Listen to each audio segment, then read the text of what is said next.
সাথে গয়নাগাটি 200-300 লোকের খাওয়া দাওয়া এই সব আর কি। এগুলো আপনাদের জন্য তেমন কিছু না।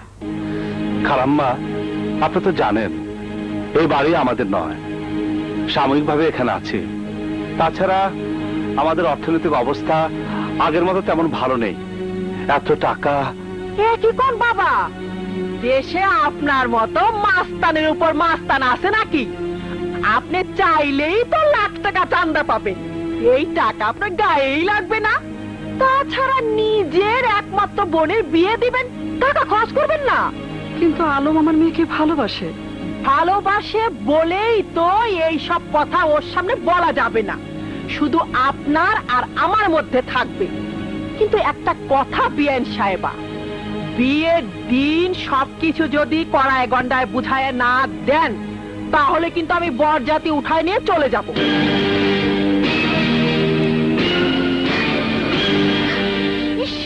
দিলেন তো আমার দেরি করাইয়া। স্টার প্লাসে খুব সুন্দর একটা সিরিজ হয়, কাহানি ঘাট ঘাট কি, আমার খুব ফেভারিট। যাই বাসায় গিয়ে রঙিন টিভি দেখি। কিন্তু বিয়ের পাকা কথা তো পাকাই কইলাম। আপনারা মায়ে পুলায় বুদ্ধি কইরা কখন বিয়ে হবে আমারে জানাইয়া দিয়েন, আমি বরযাত্রী নিয়ে চলে আসব।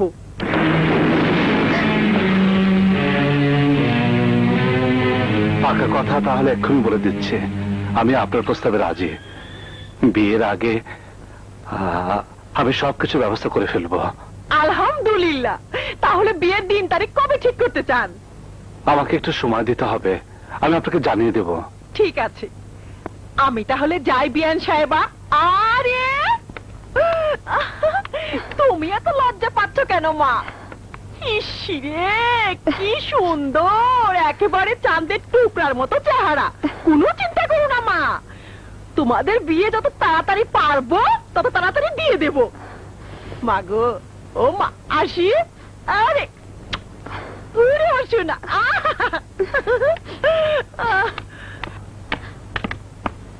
দেখুন বাবা, এইসব কথা আবার আলমকে জানায়েন না। আজকালকার ছেলে তো নিজের ভালো বুঝে না। আসি। জি ঠিক আছে। দেখলি তোর প্রেম ভালোবাসার কি মূল্য দিয়ে গেল আলমের মা। হারামজাদি, আমার একদিন তোকে শেষ করে দেব। মা, ওকে মারছো কেন? মারবো তো কি করবো? শুনলি না আলমের মা কি বলে গেল? ট্যাক্সি টিপের 3,20,000 টাকা, গহনা, খাওয়া দাওয়া।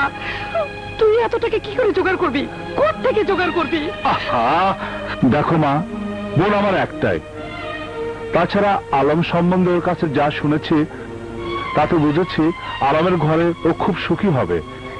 মনের সুখের জন্য কষ্ট করে হলেও আমি টাকা জোগাড় করব। আমি চাই আমার বোন সুখী হোক। কিন্তু এত টাকা তোকে কে দেবে?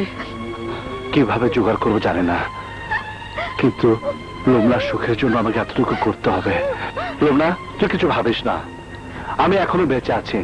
তোর বিয়ে আলমের সাথে। আমাদের দ্বারা কোনো অবৈধ কাজ হবে না। আমরা গরিব মানুষ, পেটের তাড়নায় এমএ পাশ করে ট্যাক্সি কাপ চালাচ্ছি।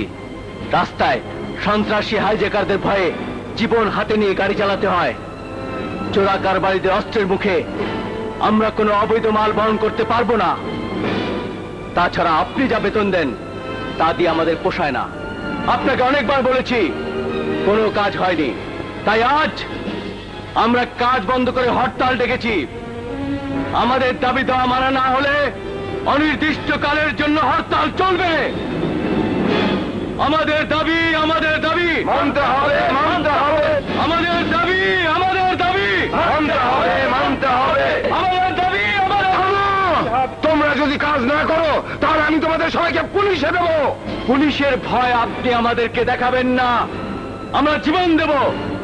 তবু আমাদের দাবি দেওয়া থেকে এক পাও নড়ব না। আমার ক্ষতি করে তোমরা কেউ আমার হাত থেকে বাঁচতে পারবে না।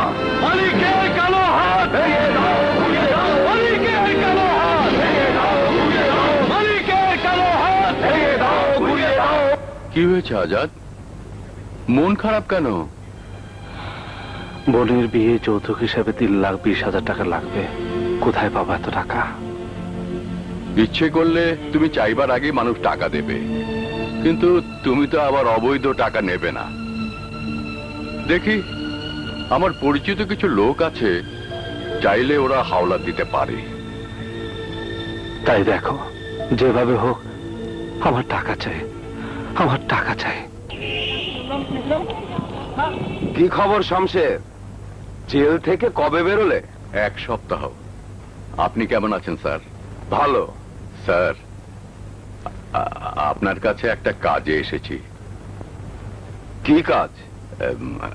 4-5 লাখ টাকা দরকার। টাকা দিয়ে তুমি কি করবে? আমার জন্য চাইনি, আজাদের জন্য চেয়েছি। আজাদ? কোন আজাদ? ওই যে জীবন চৌধুরীর ছেলেকে খুন করে যে জেলে গিয়েছিল, সেই আজাদ। টাকা দিয়ে ও কি করবে? বোনের বিয়েতে যৌতুক হিসাবে ট্যাক্সি ক্যাব কিনে দিতে হবে। শমশের, তুমি তো জানো টাকা আমি বিনা কাজে দেই না। হুম, হুম। ও যদি আমার একটা কাজ করে দেয়, তাহলে যত টাকা লাগে আমি দেব। কি কাজ? আমার ট্যাক্সি ক্যাব ড্রাইভার আলম হরতাল ডেকেছে। ওদের নেতা আলমকে পিটিয়ে হাত পা ভেঙে দিতে হবে। এই কাজ আজাদের চুটকি কাজ। ঠিক আছে, আমি বললে ও এই কাজ করবে। এই নাও 50,000 অ্যাডভান্স। কালকের মধ্যেই কিন্তু কাজ হওয়া চাই। আমি যখন বলছি এ কাজ হবেই।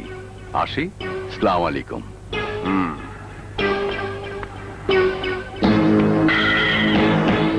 হাত কাটার শমশের এসেছিল কেন? আজাদের টাকার দরকার, তাই।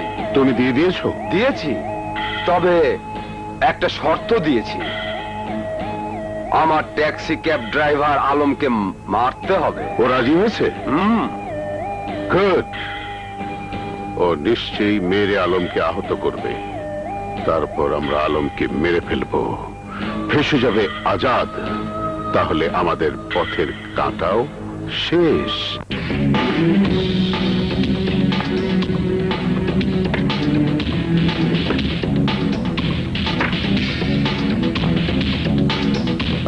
আনোয়ার, তুই কিন্তু চল, আমি দেবি না। তোর চাল। এই যে ভাই, আলম কার নাম? আমার। আসুন আমার সাথে, কিছু কথা আছে। তোরা খেল, আমি একটু আসছি। ঠিক আছে, আসুন। চলে বলুন, কি বলতে চান? হরতাল ডেকেছেন কেন? আমাদের দাবির জন্যে। শুনেন ভাই, এই বাংলাদেশে শ্রমিক আর ছাত্রদের আন্দোলনের কারণে দেশটা শেষ হয়ে গেল। আমরা আন্দোলন করছি, এতে আপনার কি অসুবিধা? আমার অনেক অসুবিধা। যাই হোক, সেই অসুবিধার কথা তোমার শুনে লাভ নেই।